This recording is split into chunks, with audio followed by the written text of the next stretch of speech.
How's it going, everybody? Welcome back to CyberDemon Gaming. My name is Matt, and we're once again playing MTG Arena. Why? Because I'm a giant nerd. That's why. Magic the Gathering is on every nerd's to-do list, and I have a brand new list for you guys today. Now, if you aren't on the Magic scene, you may not know this, but there is a brand new set that came out. Ikoria, Lair of Behemoths. Now what's really cool about this set is they had some licensing agreements with Toei. Now if you don't know who Toei is, well, they deal with Godzilla. And that means that there are cards that have skins on them. They're just basically a glamour, you know, like cards like this that are all fancy and everything, that are Godzilla themed.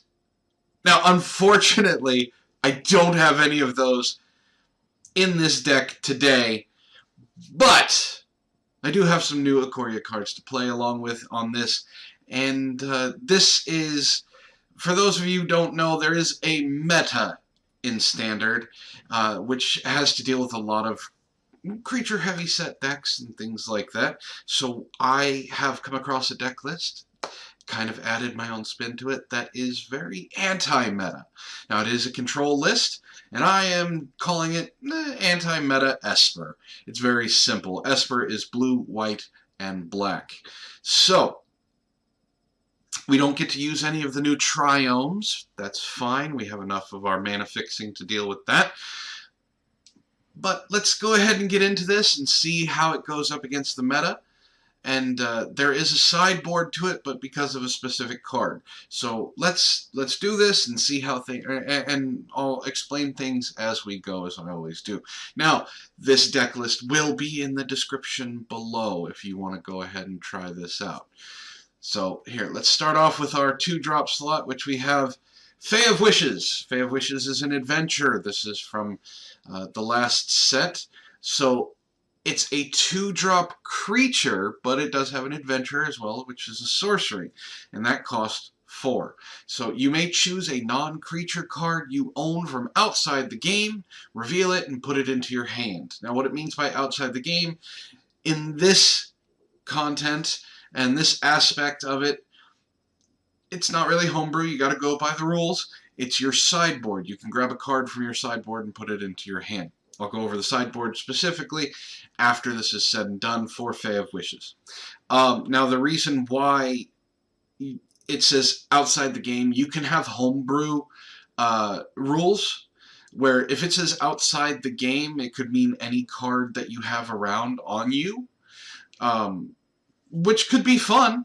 Like in a commander setting, you could have a side set of cards that you could bring in and things like that. That Fae of Wishes, since you can only run one in Commander, could be a lot of fun.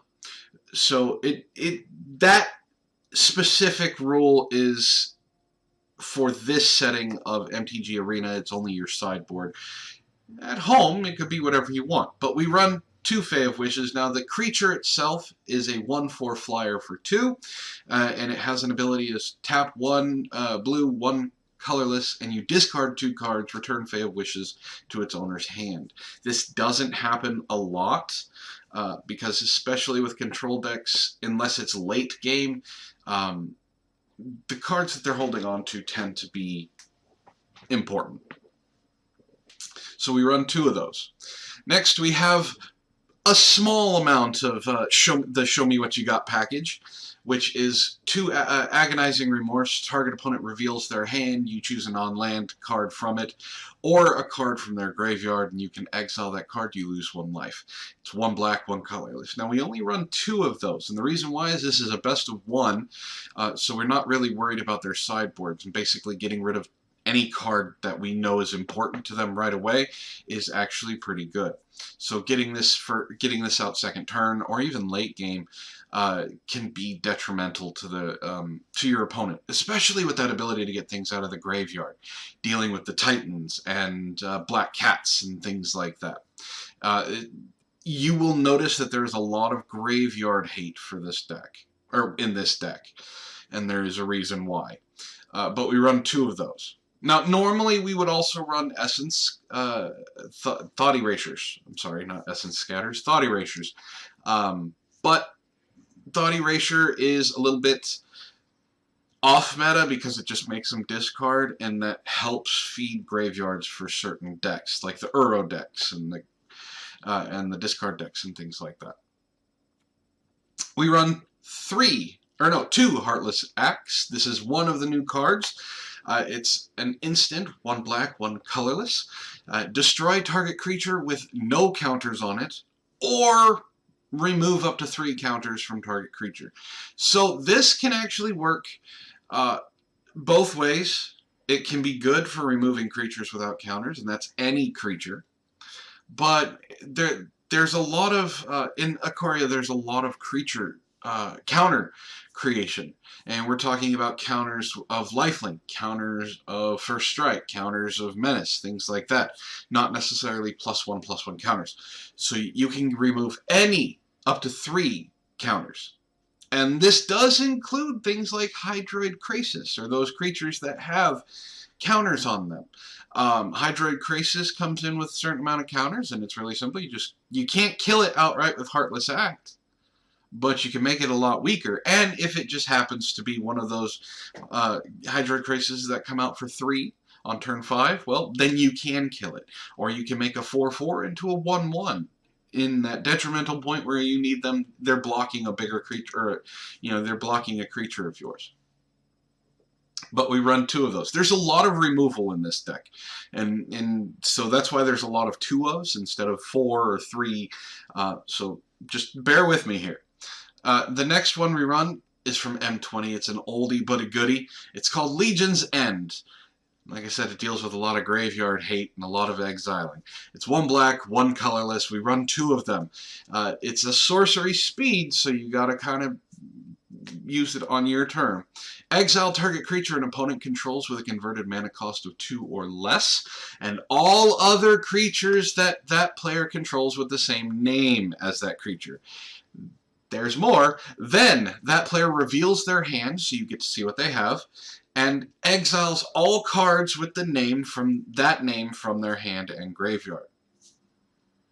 So you have this in your hand, and on turn you go first. You play 1 land. On turn 1, they drop a black cat. Turn 2, you exile that black cat, as well as any black cats that they have in their hand. Which means can't use the Witch's Oven to bring them back. Like I said, this has to do a lot of meta stuff right now. This also goes for red decks. They drop a lot of the same name creatures, hit them with Legion's End, and off they go. Bye-bye. They're exiled. Can't get them back. So we run 2 of those. More exile! Another Ikoria card, Dire Tactics, 1 white, 1 black. There is a downside to this one, but this is a very powerful card. Exile target creature. If you don't control a human, you lose life equal to that creature's toughness. Now, unfortunately, we don't own any humans in this deck, so we're always going to be losing power, or losing life according to the toughness of the creature that you exile. But this is for creatures that are extremely important to get rid of, usually 1/1s and stuff, 2/1s and stuff like that. So getting rid of them and losing 1 life is not going to be great, but it's going to be good because you're exiling. So we run 2 of those. On to our 3-drop slot. Now, I said this runs a lot of graveyard hate. No better graveyard hate than Kyranos, Hound of Athros. Now, you haven't seen much play from this card. It's actually pretty powerful, and especially for being a 3-drop. It's 1 black, 1 white, 1 colorless. It's a 3/3. It's got Vigilance, Menace, and Lifelink, so you get a little bit of everything in there. It's a good blocker, a good attacker, and gets you life when you do it. But there's more. It would be a great 3-drop just for those 3 abilities alone. There's more. Creature cards in graveyards can't enter the battlefield. So that means no escape cards can come in. No black cats can come in. Nothing from the graveyard can come back. And players can't cast spells from graveyards. So that's really, really good. No escape, whatsoever. Now, I know what you're asking. It's very simple. A lot of people use Elspeth Conquers Death. We actually have them in this deck. Is it going to affect bringing creatures back from the graveyard with you as well? Yes. But it's creatures only. So Elspeth Conquers Death can bring back a Planeswalker. It can bring back, well, pretty much just bring back a Planeswalker if you have Keranos out. So that's good. You can bring back a Liliana. You can bring back Ashiok. You can bring back Teferi. You can bring back whatever you need. This deck does not run a lot of creatures, so we're not really using it for the bring back a creature aspect. We do have some creatures that we'd like to bring back, but it's not that big of a deal. But we run 2 of those. Next up on the graveyard hate train is Cry of the Carnarium. It's 2 black, 1 colorless. We run 2 of these. It's all creatures get -2/-2 until end of turn. Exile all creature cards in all graveyards that were put there from the battlefield this turn. If a creature would die this turn, exile it instead. Here's the thing. If they die, it would be extremely late game. But say you have a board wipe in your hand and a Cry of the Carnarium. Well, Cry won't hit a Dream Trawler, right? It'll make it smaller, but it won't kill it. In this instance, you have both of those. Cry of the Carnarium gives it -2/-2. Kaya's Wrath, Shatter the Sky, something like that, destroys it. Well, because it died, it exiles. They can't bring it back. So Cry of the Carnarium, again, deals with a lot of graveyard hate, a lot of just straight removal of creatures. This deals with a lot of those quick, aggro, angry decks. Especially red decks, especially black or Rakdos decks, especially mono black decks. It just gets rid of them. So we run 2 of those. It's always good to have. And you always kind of hoping you grab one in your opening hand. Also, well, dealing with flash decks and things like that. Well, we have Teferi. Everybody knows Teferi. I think I've run him in almost every deck that I've shown on this channel so far. 1 blue, 1 white, 1 colorless. Planeswalker comes in with 4 loyalty counters. His static ability, which means his passive ability, is each opponent can't cast spells can only cast spells at sorcery speed. So no flash creatures, no instants, no flash enchantments, nothing.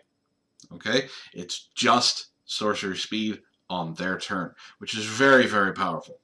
And then his +1, until your next turn, you may cast sorcery spells as though they had flash. So that means all of your instants and sorceries can be used whenever you want. This also means no counter spells. So Teferi's out there, you can cast whatever you need without fear of a flash deck countering it or whatever. Teferi stays out for more than 1 turn against Dimir Flash, Simic Flash, things like that. They usually just scoop and you move on to the next game. So we run 4 of him. Now, more graveyard hate, only this time there's a bonus. So against red decks, against mono black decks, against Rakdos decks, there's no better Planeswalker than Kaya Orzhov Usurper. 1 black, 1 white, 1 colorless. We run 2 of her. Her +1 ability is exile up to 2 target cards from a single graveyard. You gain 2 life if at least 1 creature is exiled this way. So dealing with a red deck, that's really important. Dealing with a Rakdos deck, really important. Dealing with a black deck, really important. Dealing with a white deck, really important. All those mono decks out there who run a lot of fast creatures, Kaya has an answer for them. Now, she only starts with 3 loyalty counters, so using her -1 is kind of a detriment if they have more than 1 creature out. But her -1 is exile target non-land permanent with a converted mana cost of 1 or less. That means getting rid of those Witch's Ovens. Alright? It's a non-land permanent, and it's got a mana cost of 1 or less. That's all you need to know. Drop Kaya out there with the oven, pop the oven, they lose part of their win condition. It's all good! And then, like I said, there's a bit of a bonus to her. Her -5, if you get her there, she can be a win condition, is Kaya Orzhov Usurper deals damage to target player equal to the number of cards that player owns in exile, and then you gain that much life. So she can be a win condition at the end of the game, things like that. Ow! Aside from Kaya, we also run Oath of Kaya. Might as well, right? We got Kaya out there, Oath of Kaya. You can already see in the background there's a Kaya's Wrath. We're just filling this deck with Kaya stuff. So Oath of Kaya, I've talked about it before. It's really good defense. It's really good offense. It's 1 black, 1 white, 1 colorless. It's a legendary enchantment. It would be so broken if it wasn't legendary. When Oath of Kaya enters the battlefield, it deals 3 damage to any target, and you gain 3 life. Any target, creature, planeswalker, player, whatever it is. Whenever an opponent attacks a planeswalker you control with 1 or more creatures, Oath of Kaya deals 2 damage to that player, and you gain 2 life. As you can see, we have a lot of powerful planeswalkers already. Just by what you can see, we got Teferi, Ashiok's in the background, we got Liliana. Dealing with the planeswalkers is a good thing. And we also have some fun stuff in the sideboard. Don't let me forget that. So we run 3 of those. And then, in the 4-drop slot, we run 3 Kaya's Wraths. Very simple, 2 black, 2 white. Destroy all creatures. You gain life equal to the number of creatures you controlled that were destroyed this way. We don't have a lot of creatures, but we can get tokens out. Those do count. We do have Fae of Wishes if it's out there, Keranos if it's out there. We do have the ability to have creatures out, but most of the time, we're not going to gain any life from this card. But it's a board wipe. That's all you need to know. Now, I want to introduce you to someone.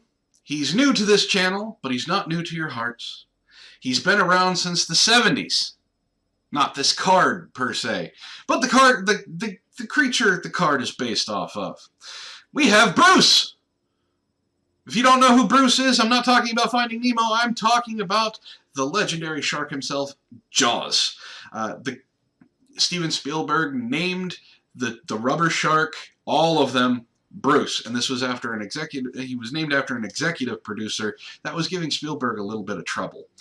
So there's a little bit of spite there. But Voracious Greatshark, how do I know it's based off of Jaws? The quote, "There is no boat big enough." Well, there's a famous line in Jaws that Brody says, "We're going to need a bigger boat." No big boat big enough for this. And the Voracious Greatshark is actually really cool. It is also kind of based on a Megalodon. I love Ikoria and how their take on a lot of things. They even have a Sharknado card, okay? I wanted to run it in this deck, but it doesn't necessarily work too well because it's a little off meta. The Sharknado card is for more best of 3. I do have some decks that play that, and we'll get into those in another time. But right now, we're talking about Bruce. Voracious Greatshark, 2 blue, 3 colorless. He's a big, beefy 5/4 creature with Flash. Now, why does he have Flash? What do you need a 5/4 creature with Flash for? Aside from scaring the shit out of your opponents when you cast him at the end of your turn and they only have 5 life left and no creatures on the board. Well, when Voracious Greatshark enters the battlefield, counter target artifact or creature spell. Now, a lot of people just use them for that second part of that, the countering the creature spell, but countering the artifact spell is pretty nice too. I've gone up against some of those Witch's Oven mono black Rakdos sack decks where they don't get their Witch's Oven until way later in the match. Imagine the look on their face where they go to cast their little 1-drop artifact, and in retaliation to that, you drop a 5/4 shark. Yeah, it's kind of devastating. You can also drop him in the form of a blocker at the end of the turn for an attacker. Voracious Greatshark is very versatile in what he can do. So, again, very anti-meta, especially with the decks right now that are running in best of 1. There are a lot of creature-based decks. So, dealing with them with Voracious Greatshark is always good. Because if you notice, we don't run a lot of counterspells at all, except for Voracious Greatshark. but we run 2 of him. Then, of course, we have Elspeth Conquers Death, everybody's favorite white enchantment. This is, well, it's a very versatile card. Elspeth Conquers Death is 2 white, 3 colorless, and it is a saga. First turn it comes out, you exile target permanent opponent controls with a converted mana cost of 3 or greater. And since that hits a ton of stuff in this game, at this present time, Elspeth Conquers Death is almost a requirement in any deck that runs white. Almost a requirement. If it's an aggro deck, you don't run Elspeth Conquers Death because you're not focused on getting rid of their creatures. But any mid-range or anything white runs Elspeth Conquers Death. Second turn it's out. Non-creature spells your opponents cast cost 2 colorless more to cast until your next turn. A lot of people forget about this. A lot of professional players who you see on YouTube, like Day 9 TV, forget about the second part of this, and they plan their instance accordingly. So they don't plan on spending that extra 2 mana. But this also means that your counter spells that people come up with cost an extra 2. Kill spells cost an extra 2. Anything non-creature, planeswalkers, cost an extra 2. It's painful for them, which is why they try and get rid of it before turn 2 happens. And if they can't get rid of it before turn 2 happens, they definitely want to try and get rid of it before turn 3. And the reason why is if it stays out for that 3rd turn, return target creature or planeswalker card from your graveyard to the battlefield, put a +1/+1 counter on it, or a loyalty counter. So, Teferi, Ashiok, Liliana, some of the fun stuff we have on the sideboard, come in with a +1/+1 loyalty counter. Or some of the creatures that we have come in with a +1/+1 counter on them. So Keranos becomes a 4/4 Vigilance Menace lifelink creature. Voracious Greatshark doesn't get the counter ability, but it comes in as a 6/5. And then, of course, Dream Trawler comes in as a 4/6 with flying, lifelink, and potential hexproof. So it's a lot of fun stuff when you can bring back a creature. Also, if they got rid of your Fae of Wishes, you can bring it back and then bounce it and use the adventure again. So we run 3 of those. And then we run Ashiok, Nightmare Muse. Ashiok, Nightmare Muse is a very powerful planeswalker. He costs 5, 1 blue, 1 black, 3 colorless. Comes in with 5 loyalty counters, and now he has some abilities that everyone loves and loves to hate. His +1, he creates a 2/3 blue-black nightmare creature token with whenever this creature attacks or blocks, each opponent exiles the top 2 cards of their library. Exiles. We're starting with exile, we're finishing with exile. Exile, exile, exile. Get stuff out of their library, out of their hand, out of their graveyard, into exile. Can't use it, can't bring it back. Makes it so much easier on you. And then, of course, is -3. Return target non-land permanent to its owner's hand. Then that player exiles a card from their hand. Again, exile. Some of those Titans, if it comes out on turn 4, and they have no cards in their hand or whatever it is, you bounce it to their hand, they have to discard it. -7, you may cast up to 3 spells from among face-up cards your opponent owns from exile without paying their mana cost. I still don't necessarily know what face-up means. I think face-up means cards that you have exiled, not cards that they have exiled. And you can cast them without paying their mana cost. That means any of their creatures, any of their enchantments, anything. Okay? They try and keep Ashiok from getting to -7 because those 3 cards could be anything in their exile, and he's really, really hard to deal with. But we only run 1 of him, so he's kind of got to be protected a little bit. And then, just like any good control deck, we run Dream Trawler. Like I said before, this is a big beefy boy. He's got 2 blue, 2 white, 2 colorless, cost 6, a little bit expensive, but we deal with stuff casting it very late in the turn, or late in the game. Whenever he's got flying, he's got lifelink, he's a 3/5. Whenever you draw a card, Dream Trawler gains +1/+0 until end of turn. So just him being out, he becomes a 4/5. Whenever Dream Trawler attacks, draw a card, becomes a 5/5. There are other things we have that allow us to draw cards. Dream Trawler gets bigger. Discard a card. Dream Trawler gains hexproof until end of turn. Tap it. Now, why does it say tap it? There's a reason why. Because if you didn't tap it, Dream Trawler would be a broken creature. It would be impossible to get rid of unless you have a board wipe or you're able to get rid of their hand.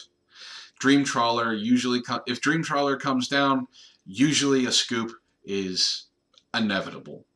Okay? The reason why is it's very difficult for certain decks to get rid of. Blue-white decks, all they can rely on is Shatter the Sky. Now, there is a trick you can do with Thassa, and her ability is to tap a creature. Well, if you're playing a deck that has Thassa, you can tap Dream Trawler. They can discard a card to make it hexproof if they want, but it's still tapped. So it still accomplishes what you want. But having it come down and not having a board wipe makes it really hard to deal with, and a lot of people can't deal with it, so they just end up scooping and moving on to the next game. Now, this is best of one, so if they scoop, it means, well, you win, and you move on to the next opponent. So we only run one of them. So again, bringing things back with Elspeth Conquers Death, things like that. And then last of our permanents, a non-land permanents that we have in this deck is Liliana, Dreadhorde General. Everyone knows Lily. Everyone loves Lily. Everyone hates going up against Lily. She's 2 black, 4 colorless. Whenever a creature you control dies, draw a card. Now, awesome! Her +1, create a 2/2 black zombie creature token. It's a way to draw cards. -4, each player sacrifices 2 creatures. If you have creatures out, it's a way to draw cards. But it also gets rid of 2 things that they have. Now, she starts with 6, so it does make her vulnerable at a 2 loyalty after that. But, you know, it's late game. Hopefully you've protected her well enough. And then -9, which I've only been able to get off once, and most of the time people just scoop before you even do it. Each opponent chooses one or a permanent they control from each permanent type and sacrifice the rest. So 1 creature, 1 land, 1 artifact, 1 enchantment, 1 planeswalker. Never good. So, but most of the time you never get to 9. This is a 3-color deck. This is Esper, so we need some mana fixing. And with that mana fixing, we got 2 plains, 1 Castle Vantress, 2 Swamp, 4 Hallowed Fountain, 2 Temples of Enlightenment, 4 Godless Shrine, 2 Temples of Silence, 2 Temples of Deceit, 4 Watery Grave, and 2 Fabled Passage. Now you notice there's a lot of pain coming in with this stuff. Now I thought about adding a Castle Ardenvale for token generation. I may do that later on, I don't know, but as of right now this mana set seems to work really well. You got more than a few lands that come into play tapped automatically, but a lot of stuff you get to choose. Now remember, when playing a deck like this, your life total is also something that you use. It is also something that you need to be wary of as well, against like mono red decks and things like that. But it is a resource. So a lot of control decks, you think you're getting them down, and then suddenly you're stalled, you're stopped, and they may be at 2, they may be at 3, and you just can't get that last 3 damage in because they understand that it's a resource for them, and that they'll eventually be able to replenish it, or they'll be able to protect it. Now, because we have Fae of Wishes, this deck has a sideboard. Now it's 1 card, so it's 15 cards in this sideboard, but let's go ahead and show you how hateful this deck is towards the meta right now and everything being coming back from the graveyard. We have 1 Grafdigger's Cage. So 1-drop artifacts, creature cards in graveyards and libraries can't enter the battlefield. Players can't cast spells from graveyards or libraries, so it's kind of like Kyranos. But what that means is they also can't do the turtle. It's Godzilla with mine, but it's a turtle. It's a cycling turtle. You cycle it 4 times and you get to play it from your grave or from your library. Grafdigger's Cage stops that. Why do you want to stop that? Because it's an 8/8 with haste and trample. Usually you don't want that out. More graveyard hate. We got Soul Guide Lantern. It's a 1-drop artifact. When Soul Guide Lantern enters the battlefield, exile target card from a graveyard. Sacrifice Soul Guide Lantern, exile each opponent's graveyard. Or you can tap 1 and tap it, and you sacrifice Soul Guide Lantern to draw a card. Now, you're not going to be using Soul Guide Lantern to draw that card, unless you need that 1 extra damage from the Dream Trawler. You're not going to be using it to draw the card. You're going to be using it to exile their graveyard. More artifact and enchantment hate. We have 1 disenchant, destroy target artifact or enchantment. Very simple. Exile, exile, exile, Glass Casket. When Glass Casket enters the battlefield, exile target creature an opponent controls with converted mana cost of 3 or less until Glass Casket leaves the battlefield. There's not a lot of enchantment hate in the meta, and Glass Casket does avoid Elspeth Conquers Death. So there's a lot of fun there. 1 Elder Spell, 2 black. It's a sorcery. Destroy any number of target planeswalkers. Choose a planeswalker you control. Put 2 loyalty counters on it for each planeswalker destroyed this way. It's a good way of getting rid of everything. Dovin's Veto. Now, why you would grab this? Well, you bounce something with Teferi or Ashiok. You get Fae of Wishes. It takes a lot to have Dovin's Veto out and be prepared for it, but you know that they have a non-creature spell in their hand that you want to get rid of. You grab the Dovin's Veto. It's very simple. 1 white, 1 blue. This spell can't be countered. Counter target non-creature spell. Planeswalker hate and Oven hate, believe it or not. Sorceress Spyglass. As Sorcerer costs 2 colorless. As Sorcerer Spyglass enters the battlefield, look at an opponent's hand, then choose any card name. Activated abilities of sources with the chosen name can't be activated unless they're mana abilities. That means no sacrificing with Witch's Oven. No scrying with Woe Strider. Things like that. 1 Banishing Light, 1 white, 2 colorless. When Banishing Light enters the battlefield, exile target non-land permanent opponent controls until Banishing Light leaves the battlefield. Very simple. Very good. An additional Cry of the Carnarium, just in case you need a third one. 1 Planar Cleansing that just wipes the field of fucking everything, which costs 6. It's a beefy one. 3 white, 3 colorless, but it just gets rid of everything. 1 Shark Typhoon. This is what I was talking about. This is Sharknado. Look at it. It is Sharknado. Okay, it costs 6. It's 1 blue, 5 colorless. It's really cool. Whenever you cast a non-creature spell, create an XX blue shark creature token with flying, where X is that spell's converted mana cost. That's really awesome. Most people don't play this card for the 6. They play it for its cycling ability, which is 1 blue, 1 colorless, and X. When you cycle Shark Typhoon, create an XX blue shark creature token with flying. So you can get multiple creatures out of it, or you can get 1. Either way, this is Sharknado. I don't care what anybody says. The card is actually really good, really powerful. And if you do happen to play it, this deck is filled with almost nothing but non-creature spells. That's a lot of sharks. Then we run 1 Thought Distortion. This is, of course, against control decks and non-creature decks, things like that. It's 2 black, 4 colorless, can't be countered. Target opponent reveals their hand, exile on all non-creature, non-land cards from that player's hand, and graveyard. More graveyard hate. I don't know how to emphasize that enough. This is all about graveyard hate. Then we have Ugin the Ineffable, costs 6 colorless. And then with him, colorless spells you cast cost 2 less to cast. His +1 is exile the top card of your library face down and look at it. Create a 2/2 colorless spirit creature token. When that token leaves the battlefield, put exiled card into your hand. This is a good way of draw. This is a good way of getting cards in your hand. The problem is Ugin is very rarely used for that ability because he always dies afterwards. He only starts with 4 4 loyalty counters. The reason why is because his -3 is really strong, which is destroy a target permanent that is 1 or more colors. That's any permanent. Enchantments, sagas, creatures, planeswalkers.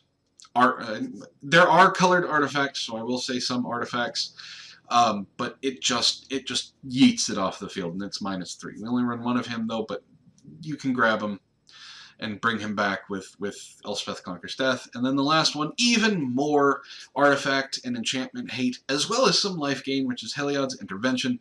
It's 2 white and X. You get to choose one. Destroy X target artifacts and or enchantments. This is if you've already used your disenchant. You need to get rid of another one. Or gain twice X life. So if you get far enough into the mono-red territory and you have Fae of Wishes and you know you're going to be able to survive that next turn, cast Fae of Wishes, bring in Heliod's Intervention. Hey, look at that, you gain life and undo everything that the red deck has been trying to do. So that is our 15-card sideboard. This is anti-meta Esper.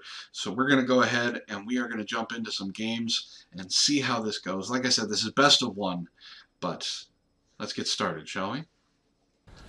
Alright. Let's give this a shot. Peg Leggy. That's a very interesting name. Peg Leggy, alright. Let's see, we got a Heartless Act, we got a Teferi, we got Oath of Kaya, we got all the mana colors we need. Voracious Greatshark. We go first, we're going to keep this. And we are going to play as soon as we can. There we go. What do we got? Loris. Okay, so we're going to need that Graveyard Hate. We're definitely going to need the Graveyard Hate for this. Now, it could be a mono-black deck, it could be a black-red Rakdos deck, or it even could be a mono-white deck. We don't know. We will find out. I'm pretty sure it's a Rakdos deck. I don't think I've seen any... I mean, I've seen some mono-black run it.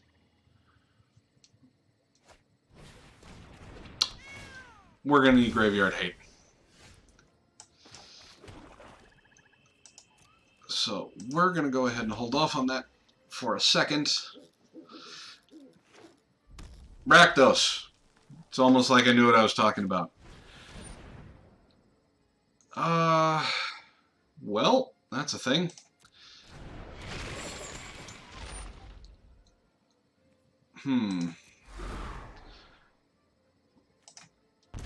I didn't want to get rid of the land, but we're gonna lose. We're gonna lose 1, so we're gonna go down to 15. But we're gonna go ahead and gain 3 back. We're gonna get rid of this cat.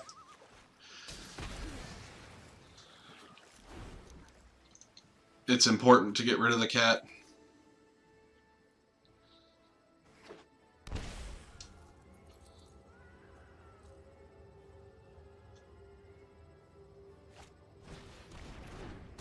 Okay. And Whisper Squad. Alright. So... we don't need more.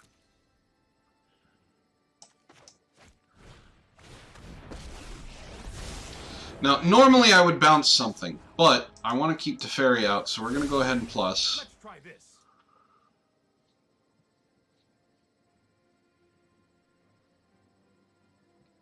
We're going to see how things go. Okay, so Whisper Squad comes down.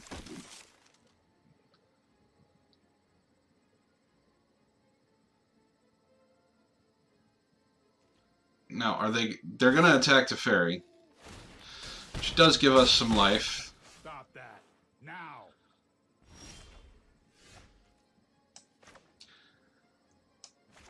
We're going to...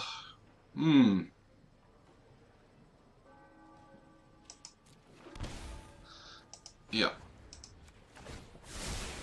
No, I am not making this up as I go. There's a reason why.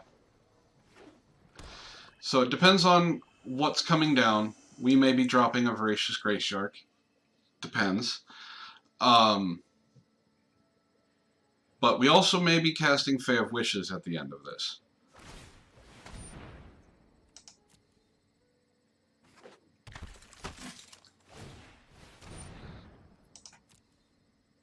We're definitely going to be casting Fae of Wishes at the end of this. Okay, so Teferi's going to go down to 1. That's fine.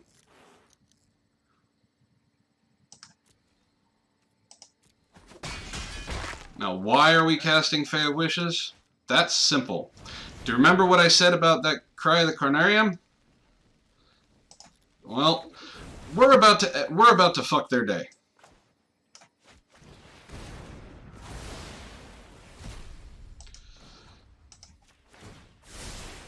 Here we go. Nothing in the graveyard, can't bring them back.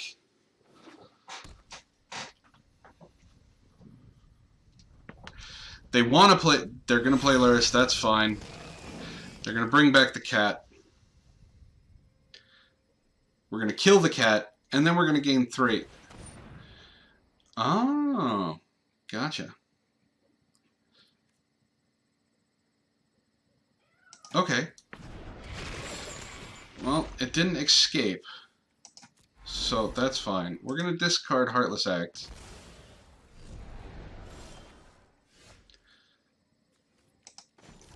We're going to plus.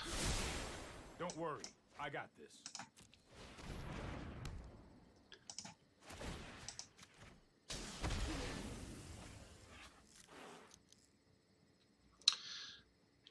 And you know what? For shites and giggles, we'll play Fae of Wishes.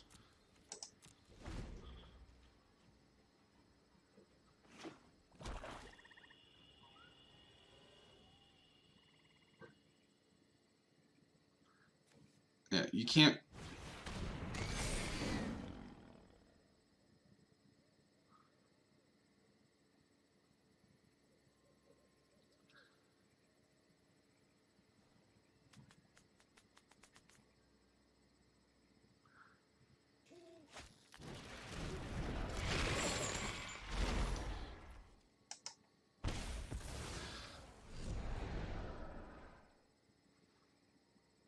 Not really worried about that. Oh,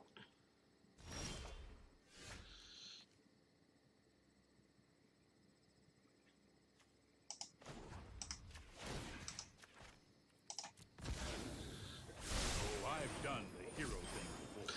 Well, that works for me.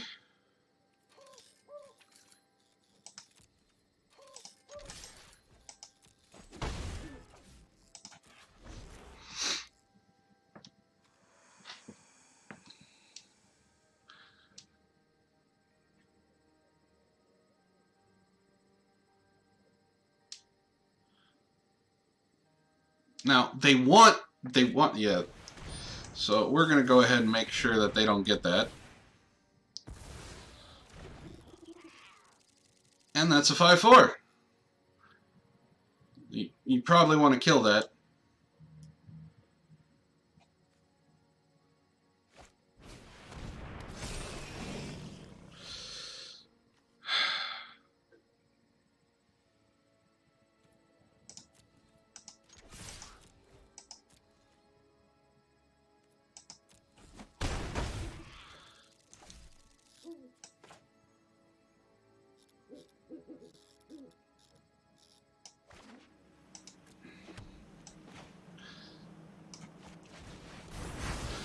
So we'll just kill it again.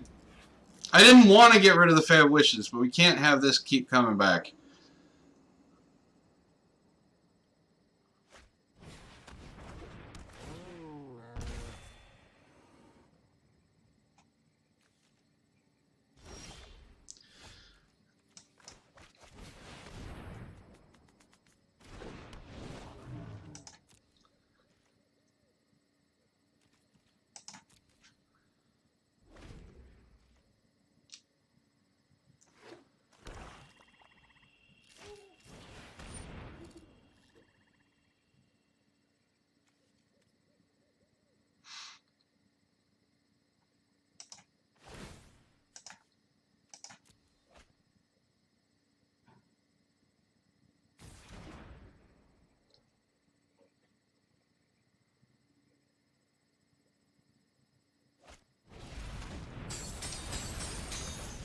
Sure.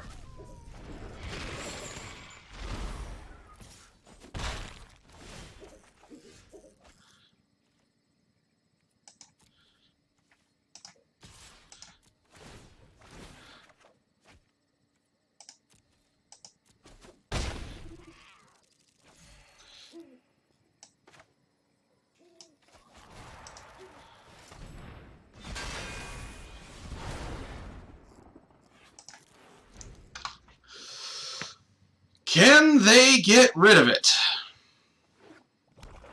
They're sure as shit going to try. They're going to draw, take 3.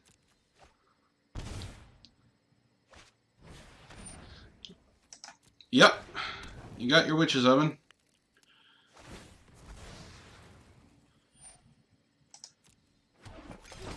There we go. Like I said, graveyard hate. You saw how hard it was for them to get their stuff going because they wanted to be able to kill things, bring it back, kill things, bring it back, kill things, bring it back. They got desperate enough to exile their entire graveyard, including their Loris, which means that they're pretty much done. And then, of course, the Dream Trawler coming down at the right time did help. So, another one for the Dream Trawler. Alright, Zwiniak.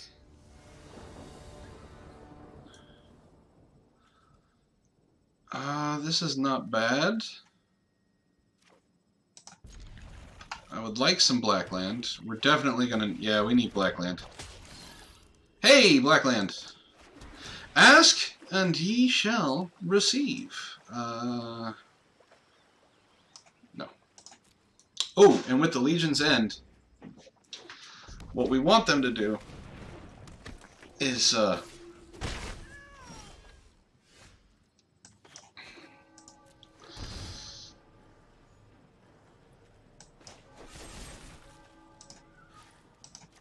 we're going to get rid of the Priest of the Forgotten Gods. We want them to play multiples and hope that they don't have... Well, that's what we're going to be getting rid of.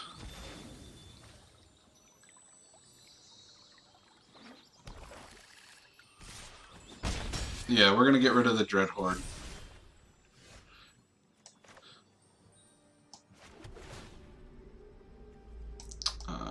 They deal with a lot of small creatures.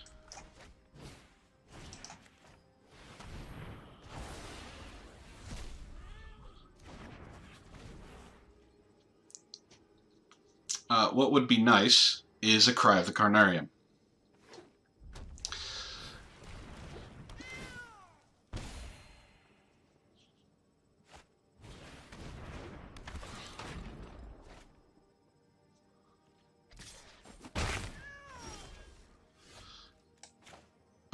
Doggy does well as... Doggy. Hound does good as well.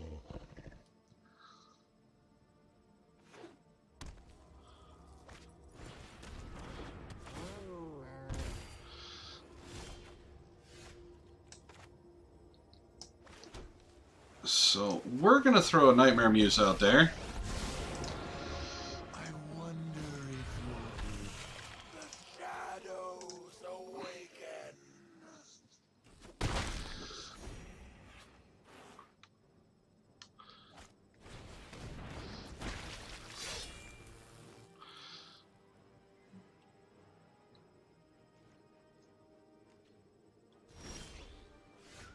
Oh, well...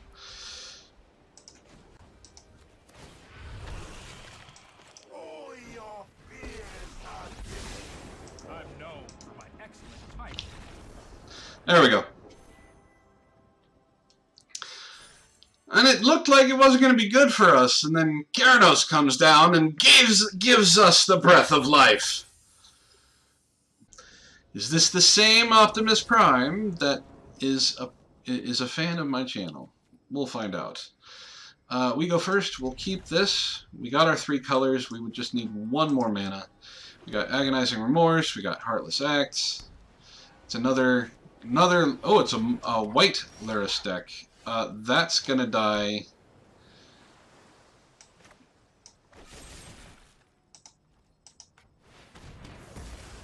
This is a cycling deck. What is a cycling deck? It's got creatures that deal with cycling, like that. So we can't cast her, but we can cast this. So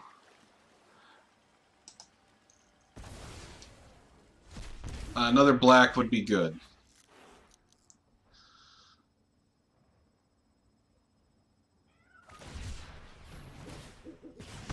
So we're going to take 2, probably 3. Yeah. Cycle again.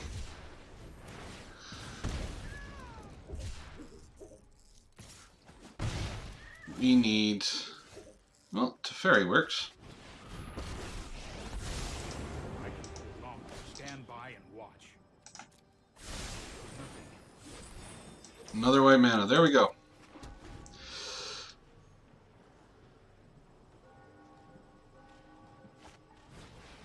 Alright, so we're going to take 2 here.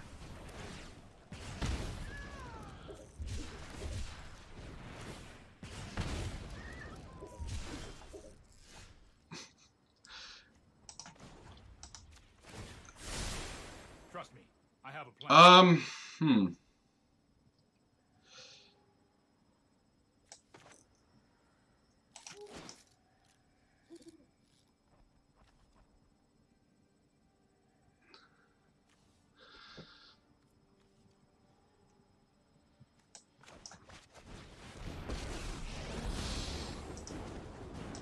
They run a spell that goes off of the cards in their graveyard that have cycle. That deals damage and gains some life. That's why they want to get as many cards in the graveyard as possible.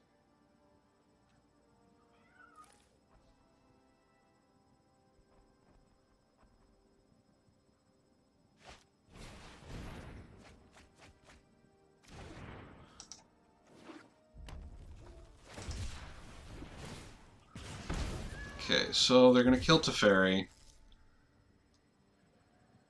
which is fine.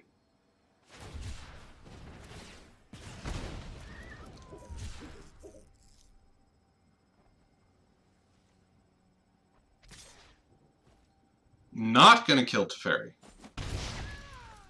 Okay. They must think that I can't... I was going to say, they must think I can't get rid of that. And we win. Like I said, this deck is very anti-meta. You saw what happens with a mono red deck if you don't get the right cards, the right amount of life gain, things like that. You could even make the wrong choice in getting rid of the wrong creature. But this deck really works well in best of 1. There are certain matchups that you are very far behind, but you're going to be in best of 1, you're going to come up against more favorable matches than you are non-favorable matches. Like the cycling deck that you just saw, they deal with getting creatures out there that get really big really fast, or deal damage when they cycle. And then they get enough cards in their graveyard to where they can do their Zenith spell, which deals X damage to target player or creature, and they gain X life. So if you can get rid of that, by getting rid of the graveyard, you'll be fine. This deck is really fun. There are a lot of working parts, but overall, the decks that you're going to come... It's going to give you about a 60 to 65% win percentage, just alone on the decks that you're going to come up against in the Mono 1 meta. If you want to climb the ladder slowly, say you're stuck in gold or something like that, you're stuck in gold, platinum, this is a deck that you can really climb with. Now, I do have some other decks coming up that are going to be best of 3 that may help you climb a little bit faster. They're a little bit more intensive, but they're fun no matter what. So that's all the time I have for this, and all the time I have for the anti-meta Esper deck. I will be putting the deck list down below if you want to just go ahead and use that. You can. If you don't, that's fine. If you think you can put some tweaks on it, let me know, and let me know in the comments. And if you like what I do here, please go ahead and hit like, share this around, subscribe. I love creating MTG content. I love creating gaming content. And go ahead, if you subscribe, hit that little notification bell so you know when I upload. I also stream every Saturday over on Twitch. All of the relevant links for merchandise and things like that are down below. And with all that being said, my name is Matt. This has been CyberDemon Gaming, and I hope to see you in the next video.